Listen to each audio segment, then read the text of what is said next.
I'm Deputy Keller, Lawrence County Sheriff's Department. I'm stopping you. Speed limit out here is 60 miles an hour. I know. I didn't. 88 miles an hour. I didn't realize I was doing. You got your proof insurance, everything on the vehicle?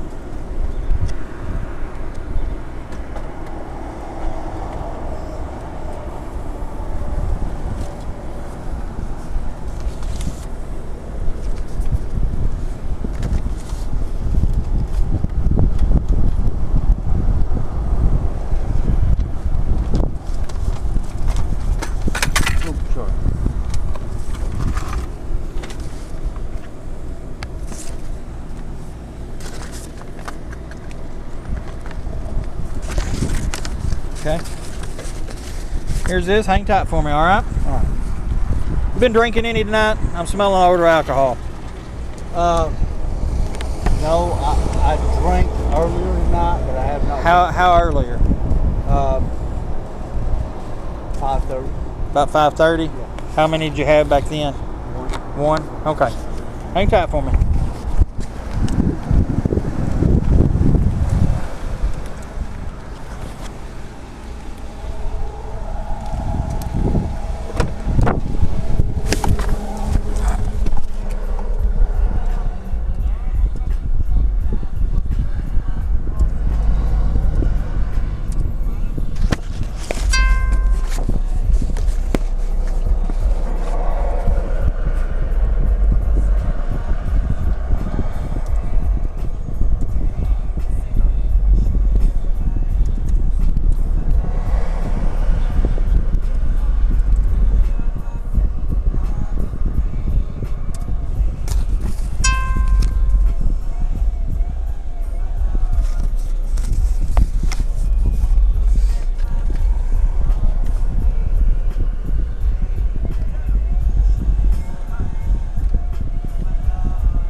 .114 dispatch. Everything's gonna be 10-4. We'll be full sobriety.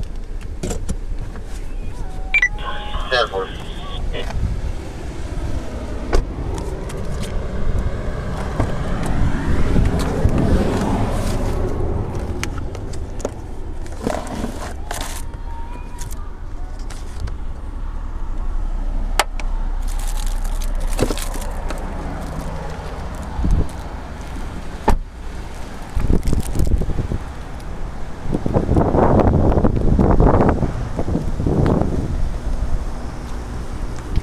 Here's your registration.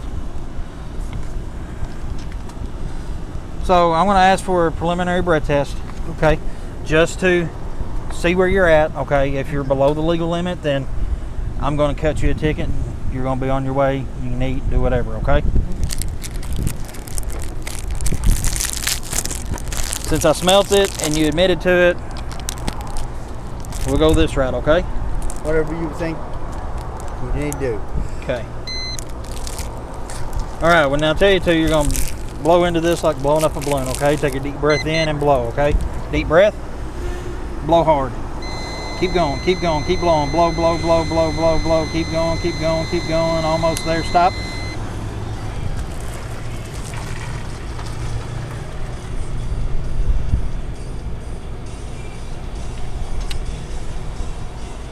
Okay. I'm gonna have you shut the door.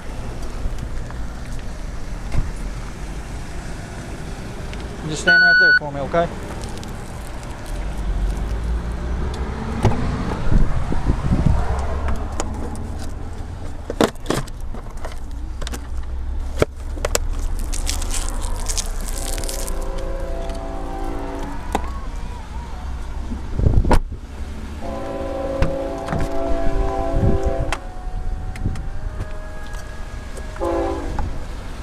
All right, partner. You're at a .14. You're over the legal limit, okay, to be driving. Okay. So let this train get through here real quick because we're right at a crossing.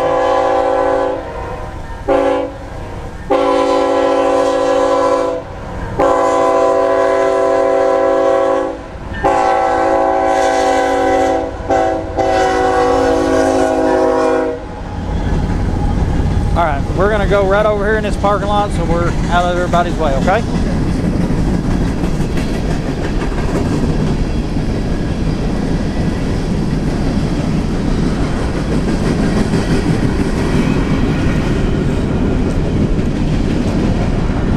All right, stand right in front of me, okay? I'm going to give you a series of tests, all right? Sure. Put your feet heel to heel, toe to toe, arms down by your side, okay? Now during this, can you see the tip of my finger? Yes. Okay, during this test, I want you to follow my finger with your eyes and your eyes only, okay? All right.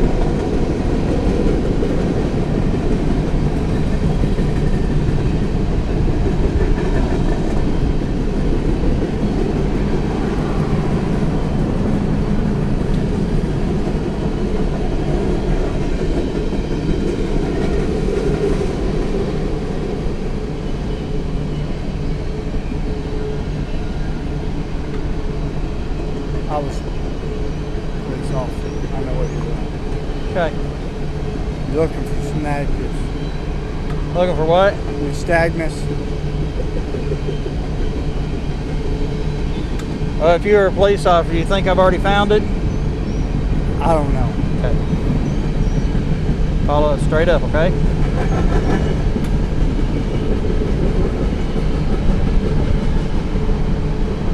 All right, relax. Next test we're going to do is a walk and turn, okay? Are you familiar with that one? I have problems. I'm 63 years old, Okay. and my knees and my ankles are bad. Okay, if you don't want to do it, I can't make you do the test, okay? I That's your will decision. try to do You it, can but try, I don't okay. think I can do it successfully. Okay. What I need you to do, we're going to back up to this right here. I don't want you stepping on that, okay? All right.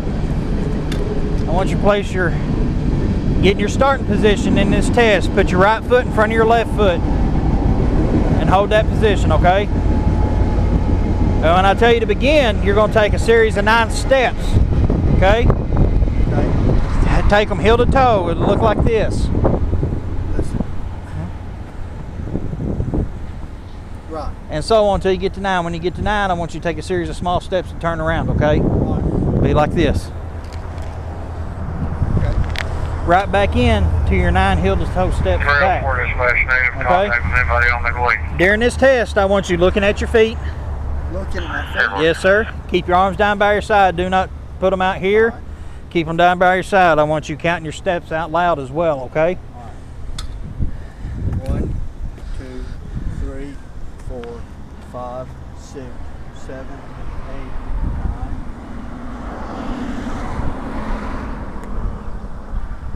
9. Start with which foot? Just back to 9 steps, 1, okay? 2, 3.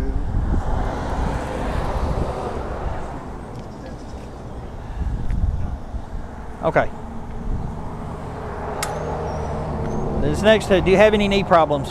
As in, Yes, I do. and you don't have to do this next test if you do not want to, but it's a one-leg stand. I'm just telling you, I have knee and ankle problems, but I will try.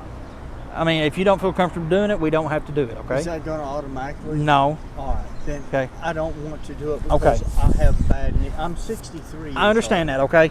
So, with the nystagmus I've already can see, your walk and turn, okay?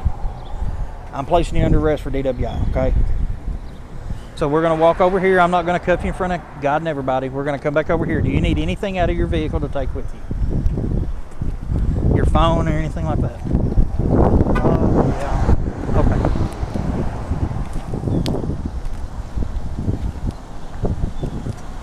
Are we really going to do this? Yes, we are. Why? Because I've got a job to do and I can't let that go. Look, You're- I came to get some food. I understand you came to get some food, but you came to get some food intoxicated. You're at a .14. I cannot, cop or no cop. That's something I'm not going to let go. I can't. That could cost me my job.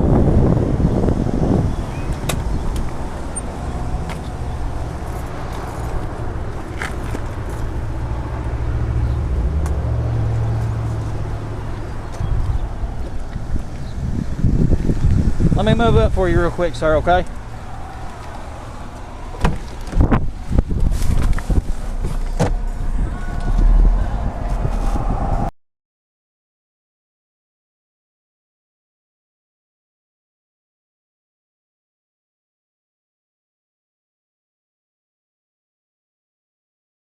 fatal misstep. Tragedy strikes Lawrence County, Arkansas. The fatal consequences of a protocol violation. A routine traffic stop for a suspected DWI in Lawrence County, Arkansas, ended in tragedy after a deputy allowed an arrested suspect to return to his vehicle, a critical breach of established officer safety protocol. The incident, which resulted in the suspect taking his own life, highlights a dangerous lapse in procedure and raises serious concerns about leadership and accountability within the Lawrence County Sheriff's Department, led by Sheriff Tony Waldrupe. I'll leave a link in the description. The situation unfolded following a traffic stop on Wednesday, May 8, 2024, where a well-known chiropractor from the Walnut Ridge, Arkansas area took his own life during a traffic stop in Portia, Arkansas, conducted by Deputy Marcus Keller of the Lawrence County Sheriff's Department. The deputy placed the driver under arrest for allegedly driving while intoxicated DWI. After being placed under arrest, the deputy offered the man an opportunity for him to return to his vehicle and retrieve his cell phone. Upon re-entering his car, the suspect was able to access a weapon and tragically took his own life. This devastating outcome is a clear demonstration of the immediate danger created when officer safety protocols are ignored. In this case, the deputy offered the suspect to go back to his vehicle. If protocol had been followed, there is a chance that Dirk Davis could have had an opportunity to seek mental health opportunities, and he could still be with his family and friends today. Traffic stops are one of the most unpredictable and high-risk duties of an officer, and allowing an arrested or detained person to return to their vehicle creates multiple serious risks, outweighing any perceived need for personal belongings. In this case, not only was the individual allowed to return to the vehicle after being informed of legal arrest, but the officer also returned to his own patrol vehicle having no way to see what his arrestee was doing. From the moment a law enforcement officer seizes a person through detainment or arrest, that person is under the care of that law enforcement officer who is responsible for what happens to a person while in their custody. Allowing someone who has been placed under arrest, especially for suspicion of driving while intoxicated, to return to their vehicle for any reason goes against common sense and the most basic of law enforcement practices taught at the very beginning of a law enforcement officer's career. Permitting access, even for a moment, gives the suspect an opportunity to retrieve a weapon to use against the officer or themselves, like what tragically happened in this case, or it could allow the suspect an opportunity to attempt a sudden flight from the scene, causing safety issues for everyone involved, including others on the roadway. The standard procedure dictates that once a person is under arrest, the suspect should be secured for officer and citizen safety. Secured, meaning the suspect should be placed in handcuffs, patted down, detained in the police cruiser, and then if the officer wants to show some courtesy and ask the suspect if he needs anything out of the vehicle, then the officer can go retrieve any items for them.